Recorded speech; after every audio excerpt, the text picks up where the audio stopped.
Welcome to the Ernie Chambers Show.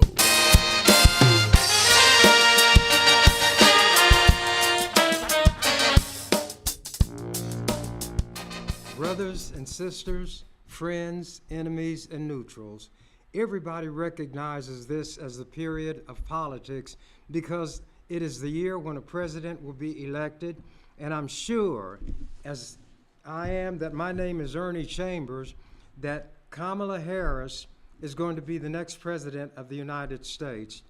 Trump and that fool that he has for a vice presidential partner, who refer to women without children as cat ladies, who have made such a mess of their lives and are so miserable that they want to make everybody else miserable, they are riding, I think, for a fall.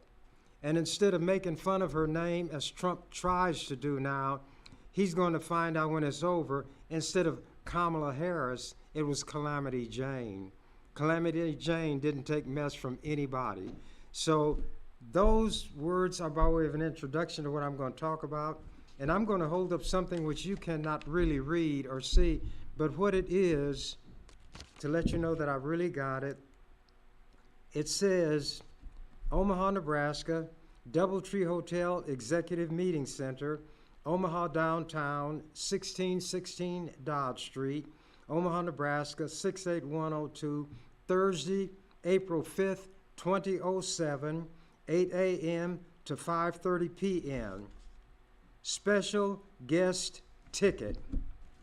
What I am going to talk about is Donald Trump and his little bit of going head to head or side by side, even though after I did this, he did not contact me. Here's the letter that I got. Please, to Ernest W. Chambers, this is what he wrote. Please be my personal guest to hear my real story on Trump wealth creation from my son, Donald Trump Jr., and also be trained by 4 self-made multimillionaire experts. Donald Trump Jr. will share with you our family's most successful wealth-creating secrets and strategies. As my special VIP guest, I have enclosed 2 VIP personal guest tickets, and you will receive a special gift, a complimentary edition of Trump-Think Like a Billionaire, unquote, at the conference. The suggested tuition fee of $149 is waived for you. I get in free. At this once-in-a-lifetime financial conference, you will learn how to, number 1, find income-producing properties the Trump way. 2, slash capital gains tax to 0 when you sell real estate, stocks, or your business. And some of these are shaky things just within the law. And recently he got outside the law by falsifying financial records in order to get loans. But to continue, slash capital gains tax to 0 when you sell real estate, stocks, or your business. 3, lower your current tax bill up to 31%. 4, negotiate the Trump way.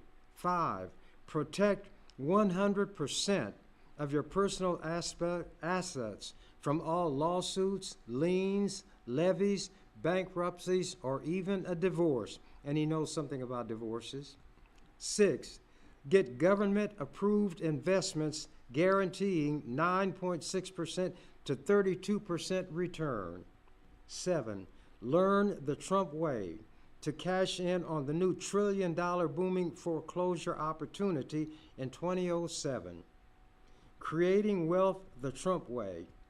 Turn this special invitation over to see the location, date, and so forth. P.S. As at the Omaha 2007 Creating Wealth Summit, you will learn what others have paid over $20,000 to learn. Please RSVP soon, as this event will be sold out. That was my entree. When Trump decided to run for president, I had said, because he was so nonsensical, so hither, thither, and yonder, and making no sense, that I felt he was a plant planted by himself, because he was really a closet Democrat, and he could woo simple-minded Republicans to vote for him. Then he would turn on them and destroy the Republican Party. So I wrote him an open letter because my choice for president at that time was Hillary Clinton. This, again, you can't read it, but it is the documentation from the U.S. Post Office that the mail that I overnighted to Donald Trump was sent, and this is the message that was returned to me by the post office. Your item has been delivered to the mail room at 11:50 a.m. on November 4th, 2016 in New York, New York, 1022. And this is the letter that was overnighted and the one which Donald Trump's people signed for, so he actually got it. And attached to the front of that letter was this little item from the Lincoln Journal-Star, dated February 18th, 2016, Capitol Days. It's a little item that they print about things of interest that occur in the legislature. Quote, Donald Trump is an undercover Democrat, unquote, Omaha Senator Ernie Chambers said during Wednesday debate. He called the Republican presidential candidate a bomb planted to destroy the GOP. Quote, and that's why he has so much fun, unquote, Chambers said. This is the letter. And attached to the front of it, I made a small copy of that VIP invitation I got, the other material that I read to you, plus the letter that is addressed to me that this material was sent in. Regarding open letter, Mr. Donald J. Trump, Trump Tower, 725 Fifth Avenue, New York, New York, 10022. Regarding this open letter. Dear Donnie, I hope you don't mind my using the diminutive / familiar, unquote. I do not expect my name to ring a bell with you, but as you can see from the items attached to this page, we go back a ways. Not as far back as you and young Bush on the bus, but far back enough. And at this time, that young guy named Bush was interviewing Trump, and Trump stated, and it was recorded, that when you're famous, you can do anything you want to women. You can grab them by their private parts, except he used the vulgar term, and do anything else you want to do.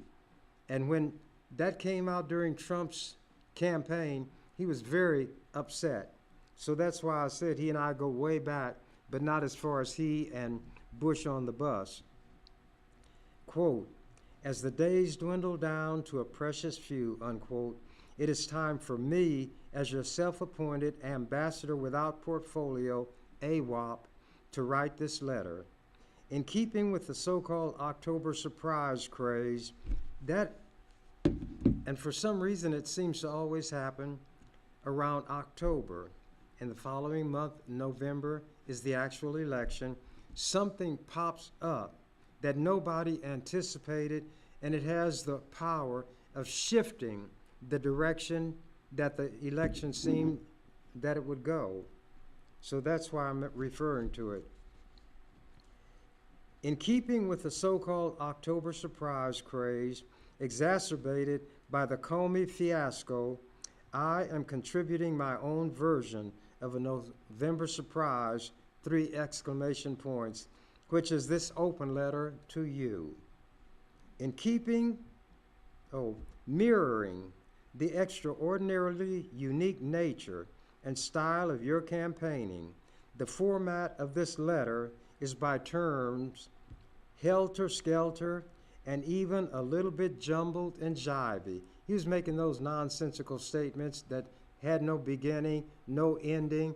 It was like a snake, you didn't know which was the head from the tail. Understandably, you may wonder why in the world would a man who is an unapologetic supporter of Hillary Clinton be simultaneously the self-appointed ambassador without portfolio of her opponent? Here's why. In view of the fact that I want her to be president, I wanted her to have an opponent whom she could beat and thereby waltz, polka, rumba, samba, or otherwise dance her way into the White House. Don't bail out yet. I stated several times on the floor of the legislature, whose proceedings, gavel to gavel, are broadcast live on public television and streamed on the internet, that I am the, quote, unofficial, unappointed campaign manager, unquote, for Donald Trump, and that my goal is to see him become the Republican Party's nominee for president, with an emphasis on, quote, nominee, unquote, since my choice for president is Hillary Clinton. I presented my case in advance of Nebraska Republicans being seized by a moral imperative to join the Trump lemming march to the sea, preparatory to boarding the cruise ship Trump Titanic. Then I dropped the bombshell contained in that little newspaper clipping of my wanting to be your unappointed, unanointed ambassador without portfolio. Based on developments, my first stated goal has been realized. You are the nominee. I'm confident that the second, your destruction of the Republican Party from within, is on the verge of fruition. When the destruction is completed, you will have turned a common cliche upside down. Instead of saying the captain goes down with the ship, we'll be able to proclaim in this instance, all thanks and praise to you, Donald Trump, the ship is going down with the captain, and that'll be the end of the Republican Party. And once again, the man who put the I in egoist will have confirmed his paramountcy and demonstrated the uncanny ability to eclipse whatever is going on around him. Not too shabby a consolation prize. The purpose of this correspondence is to encourage you to, quote, stay the course, unquote.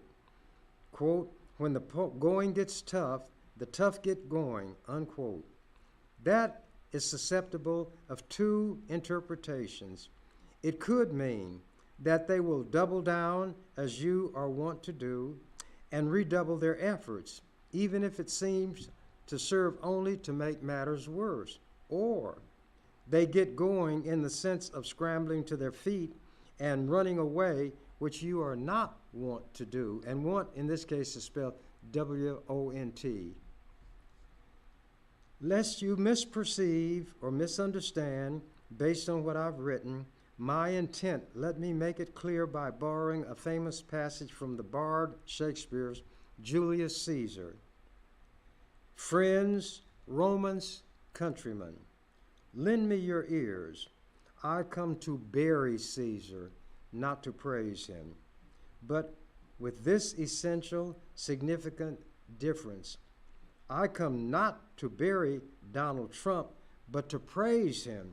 Yes, to praise him. All capital letters. Of course, skeptics and cynics may try to get their dig in by invoking an equally famous phrase from poet Alexander Pope's An Essay on Man, which was, damn with faint praise, unquote, thereby insinuating a hidden motive on my part. I assure you, Donnie, that my words are as sincere and trustworthy as those you have been uttering throughout your historic political sojourn. In the interest of clarification, praise is not synonymous with agreement. I extend praise because you are what you are, as sly as a fox, slippery as an eel, unreliable as a used car salesman, unstable as water, volatile as the stock market, unpredictable as the weather, and to this code, as even a casual observer will note, you are true. That means to being unstable.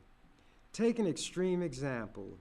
People may say of Judas Iscariot, quote, although he betrayed Jesus, he can be given credit or praise for having hanged himself in remorse.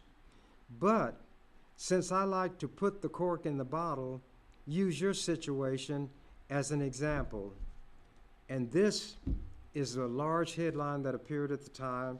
GOP distant as Trump praises Putin. Are we in sync? Trump's 3 theorems are on political expediency.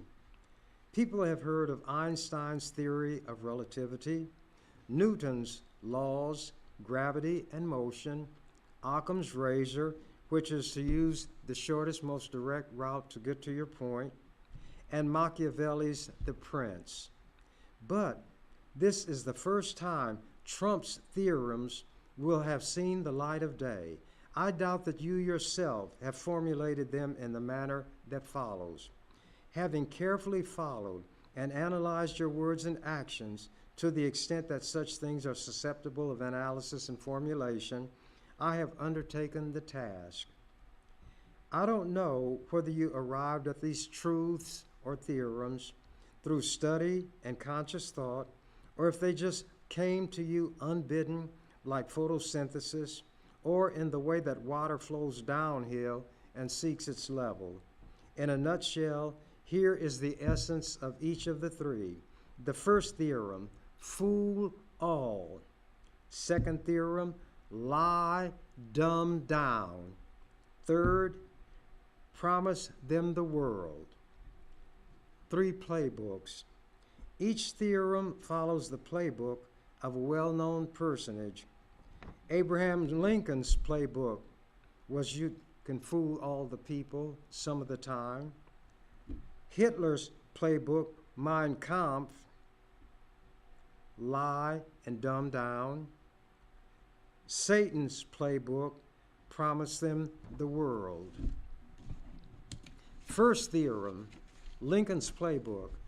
Honest Abe famously said, "It is true that you may fool all the people some of the time. You can even fool some people all of the time, but you can't fool all of the people all the time." The supporters comprising your base fit within the second clause.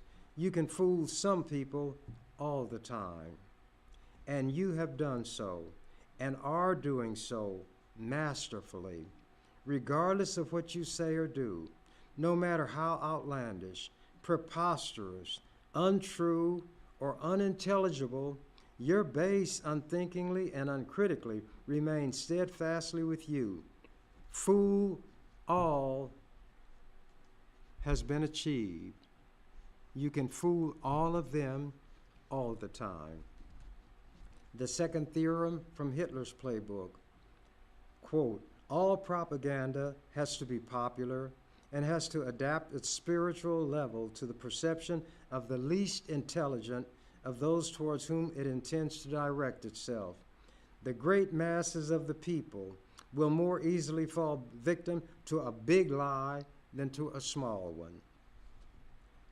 Summarizing, tell big lies and appeal to the least intelligent. That's what you do, Donnie. You once declared that you love uneducated people.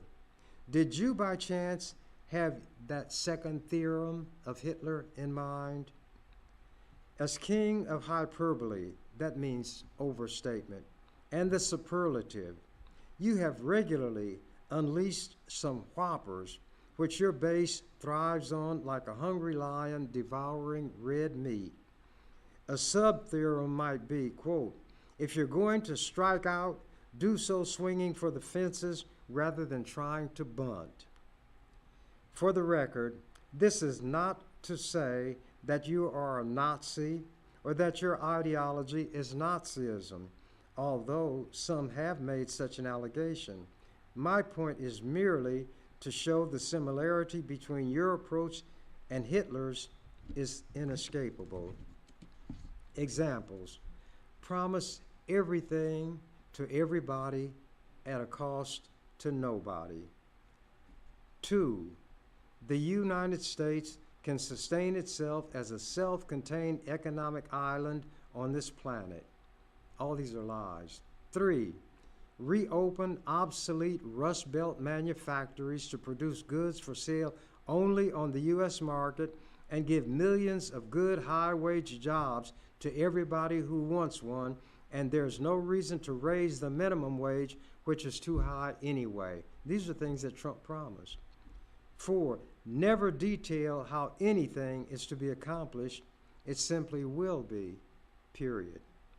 Don't mention Congress, because you'll do all of these fantastical things yourself. Theme song of the second theorem. I fling untruths into the air. They fall to earth, I know not where. And furthermore, I do not care. All in war and politics is fair. That's what I put in this little letter so Trump would have something to say if he chose to. And finally, in the fairy tale, Rumpelstiltskin was a deformed dwarf who could spin straw into gold. Using that paradigm or example, you could be dubbed Trumpelstiltskin due to your ability to spin a glaring untruth into an authoritative sounding assertion of incontrovertible fact. He's lying like that today. This year, this month, today, if he speaks. How do you know when he's lying? When his lips are moving. Lying and dumbing down have been achieved by you, again, in a masterful manner with your base. Third theorem, Satan's handbook. Promise them the world. From St. Matthew, the 5th chapter, beginning with the 8th verse. Again, the devil taketh him into an exceeding high mountain, and showeth him all the kingdoms of the world and the glory of them, and saith unto him, talking about Jesus, all these things will I give thee, if thou wilt fall down and worship me. Then saith Jesus unto him, Get thee hence, Satan, for it is written, Thou shalt worship the Lord thy God, and him only shalt thou serve. The byline could be, fall down and worship me, for that is what happened here with Trump. Here is a headline from the Washington Post. Trump thrills Christian audience with promise. The audience included leaders and founders of many segments of the Christian right, the evangelical movement that began in the 1970s under people including the late Jerry Falwell. Among those present and involved in the program Tuesday were Focus on the Family founder James Dobson, who is no longer with that group, former Christian Coalition head Ralph Reed, and evangelist Franklin Graham, son of evangelical icon Billy Graham. Again, you handle these holy people, so-called, like a maestro. You know they, by and large, are actors. They forgot that your entertainment activities equip you to spot frauds a mile away, and such they are, and you spotted them. Check this out. Despite the fact that your conduct, open and notorious, has been everything but the conduct of a good man, you mocked the disabled. There was a reporter that Trump didn't like, and he had one of these arms that was paralyzed, and Trump was saying, yeah, that's him. He's up there like this, can't even write with his pencil. He did that publicly. Trump did. Let me get back to it. You mocked the disabled. You have used profanity in public. You've incited and condoned violence at your rallies. You've boasted and jested about sexual assaults and grabbing women by their privates.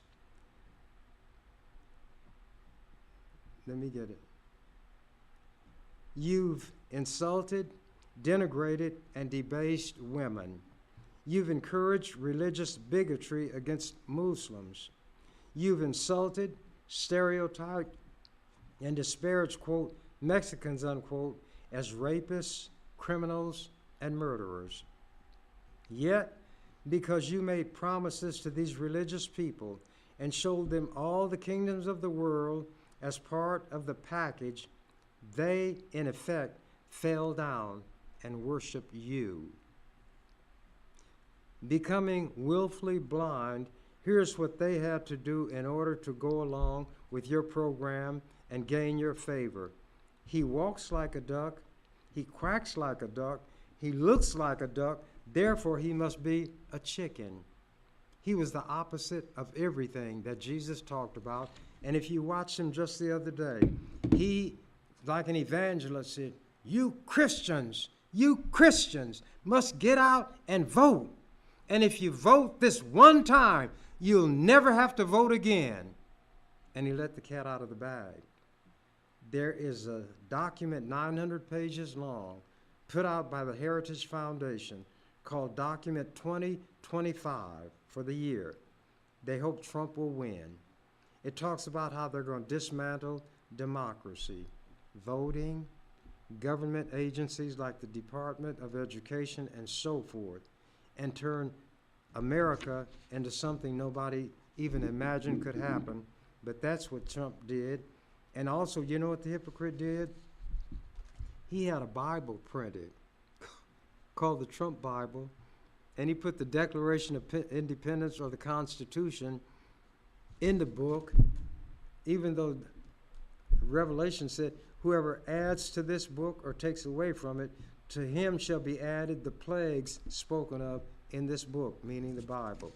Trump hasn't read it, so he didn't know that that's what it said. So he was selling the Bible. St. Mark 10. To top it all off, these so-called Christians ignored Jesus' caution. Trump boasted about being a billionaire, didn't he?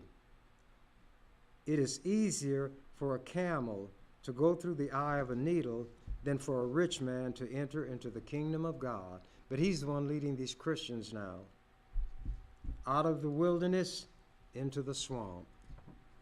You are the master manipulator. You could teach Satan himself a thing or two. Is it becoming increasingly evident, Donnie, why I throw praise your way?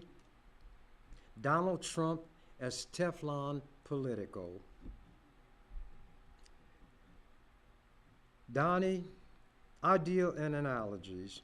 You are the political equivalent of the late mafia kingpin John J. Gotti, with whom you share a middle initial.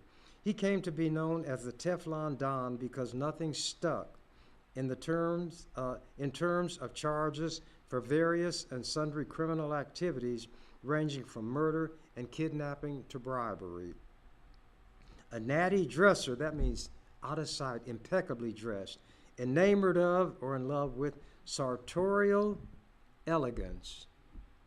And kidnapping was one thing he did. Bribery was something he did.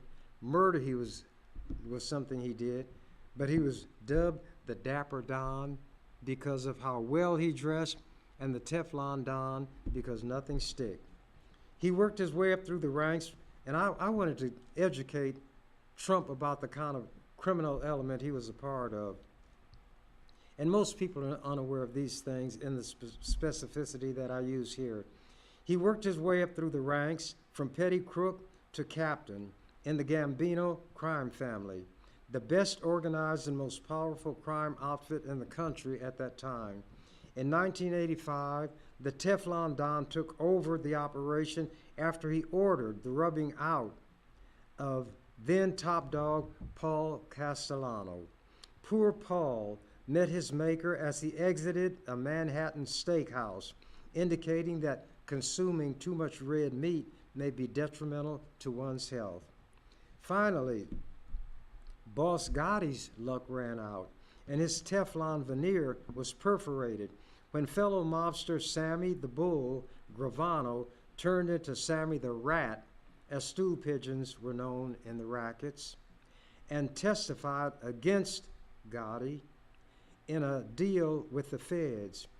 In 1992, a baker's dozen of charges stuck, including murder and racketeering, and the no longer Teflon Don swapped sartorial elegance for prison togs and took up residency at the federal big house in Marion, Illinois. He contracted throat cancer, was transferred to a medical facility for federal prisoners in Springfield, Missouri, and was harvested by the Grim Reaper June 10, 2002, at the age of 61. Thusly did the Teflon Don, born in the Bronx October 27, 1940, meet his Waterloo. A major difference between you and Gotti is that you were born at the top, and the only thing you know about real work was that people of the lower order did it. Thus, another point at which you are due praise for your savvy or cunning. You managed to rally to your cause the very people toward whom you harbor contempt and distaste. The great unwashed hordes. You would never socialize with them, rub elbows with them, and certainly would never dream of inviting them to dinner. Your slogan would be, "Guess who didn't and will not come to dinner?" The juncture where you and the Teflon Don meet is that in the same way that criminal charges did not stick to him, political opposition, criticism, condemnation, etc., have not stuck to you, no matter the quarter from which they emanated. On the other hand, you are unable to stake claim to sartorial elegance to your ill-fitting big suits, so Dapper Don you are not. In fact, you could be dubbed Trumpelstiltskin, but one of the two ain't bad, is it? Whereas some people dream the impossible dream, you revel in and thrive on the unstickable political negatives that would demolish any other politician. You are more Teflon than was Gotti and a more accomplished escape artist than Houdini. These are some of the headlines. Romney blasts Trump as a phony, a fraud, and a danger. Few experienced GOP strategists willing to work with Trump. 3, hypocrisy is Trump's campaign. 4, Trump's new slogan has old baggage from Nazi era. 5, Mexican president says Trump's language is like that of Hitler.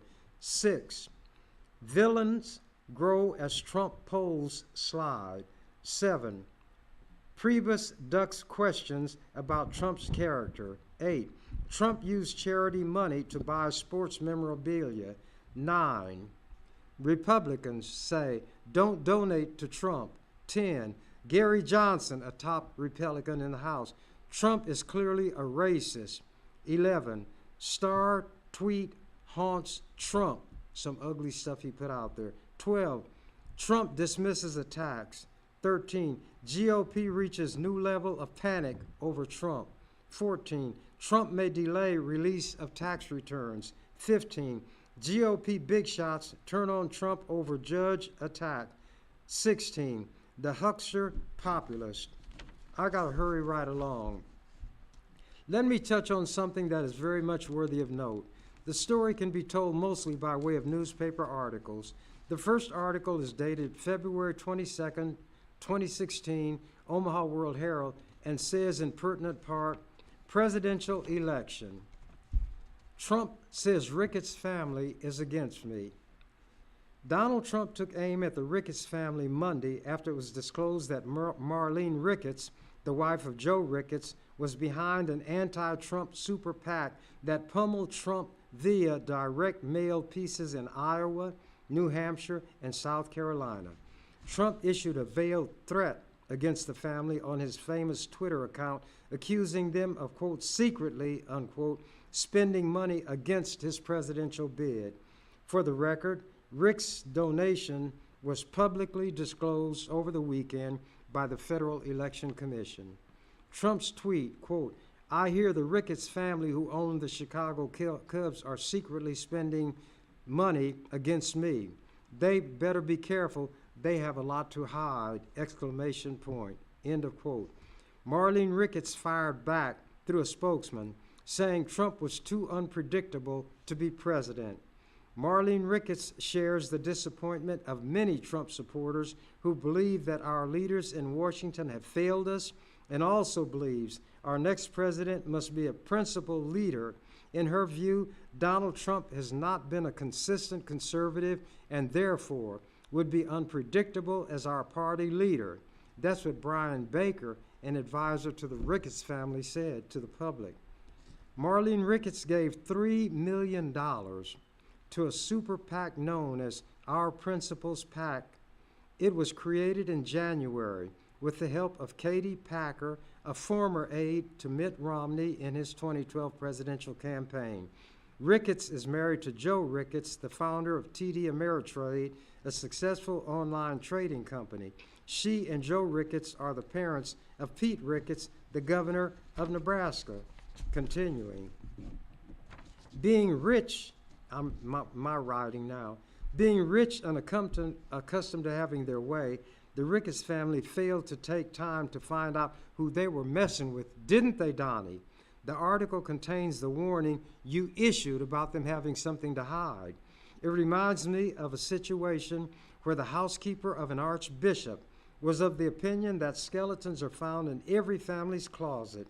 To test her theory, she wrote with lipstick on the mirror used by the archbishop when he shaved each morning, quote, "I know your secret," unquote. Before an hour elapsed, he disappeared and was never seen or heard from again. I don't know whether or not you had the goods on the Ricketts clan, but look what appeared in the World Herald September 21st. Ricketts family to donate to pro-Trump effort. And this is the headline here. Joe Ricketts until now. Donald Trump isn't fit for the most important job in the world. If you believe America deserves better, vote against Donald Trump. Donald Trump is too reckless and dangerous to be president. Then it says, Joe Ricketts now. Proud to support Trump and Pence and other Republican leaders who will push for conservative policy solutions. Ricketts' money now backs Trump. Very praiseworthy. One of the baddest members of the dinosaur family was the Tyrannosaurus Rex, which translated King of the Clan, known as T-Rex. After the way you kicked the Ricketts family, pardon the expression, rump, they probably refer to you among themselves as T-Rump.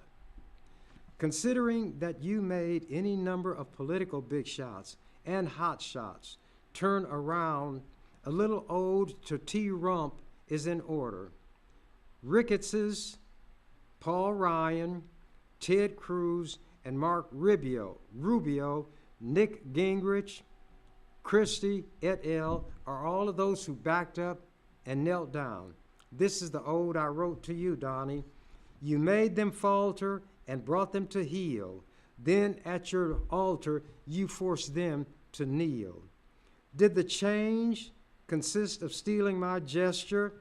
The headline is Trump made a big campaign change.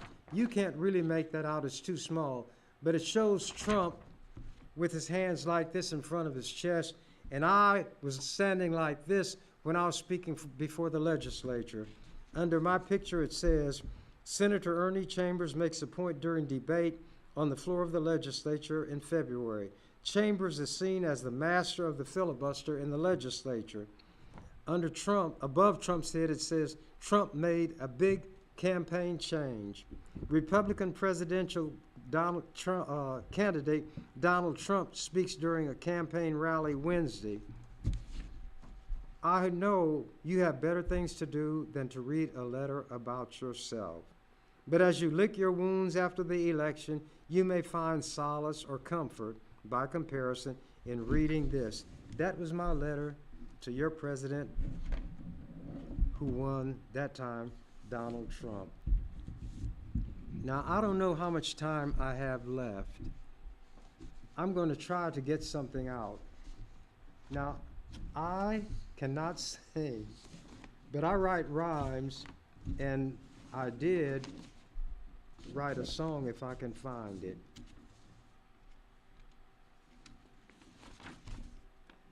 I was given a commission by a mortician to write a national anthem for those who plant them.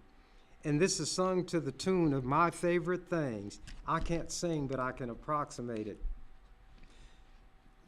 This is the mortician's national anthem. Corpses, corpses, condolences, flowers a coffin, black curtain hearse that they carry you off in, tombstones and epitaphs with verbal slings.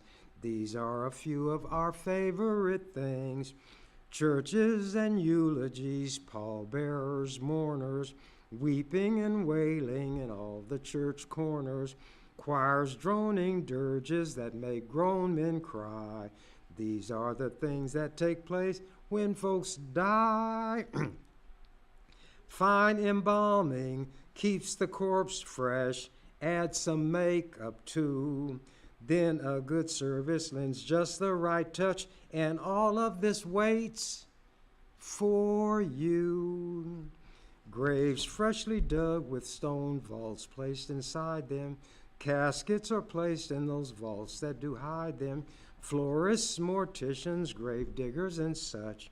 These are your servants who thank you so much. Row up on row rest the graveyard's residers. Someday all out here will all be insiders. Here is the truth which each person does know. We shall all help make that populace grow. When the last dirt tops the casket and the grave is filled, we shall not gather again in this way until someone else is chilled. And as Elvis would say, thank you very much. That's what I decided I would bring to you today. And if you all watch Donald Trump, if you have two brain cells working, will wonder how a man like him can be taken seriously. As I stated, they're trying to make fun of Kamala Harris's first name, but by the time she gets through with them, they'll see her as Calamity Jane. This woman was a federal prosecutor. She was the first female attorney general in California. She stated, and it's true, she knows how to deal with convicted felons, and that's what Trump is, a convicted felon, a liar. He sexually assaulted a woman and was made to pay a multi-million judgment for saying she lied. That's outstanding. He falsified financial records to trick banks into lending him money that the property he had would not support or back up as collateral.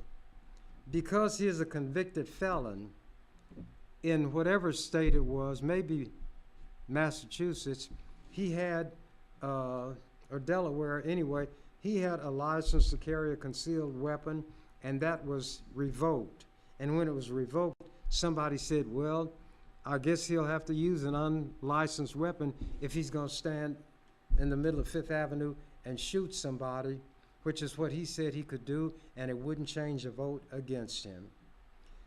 The voting time is less than 100 days away. If you're not registered, register and then vote. I'm going to vote for Kamala Harris. If I was a crook like Donald Trump, I'd figure a way to vote 100 times for her. She is, in my opinion, going to be the next president of the United States. She will bring the dignity back to women that Trump did so much to destroy. She will give women, through her efforts, the right to determine what they will do with their own bodies. They will not be dictated to by the federal government.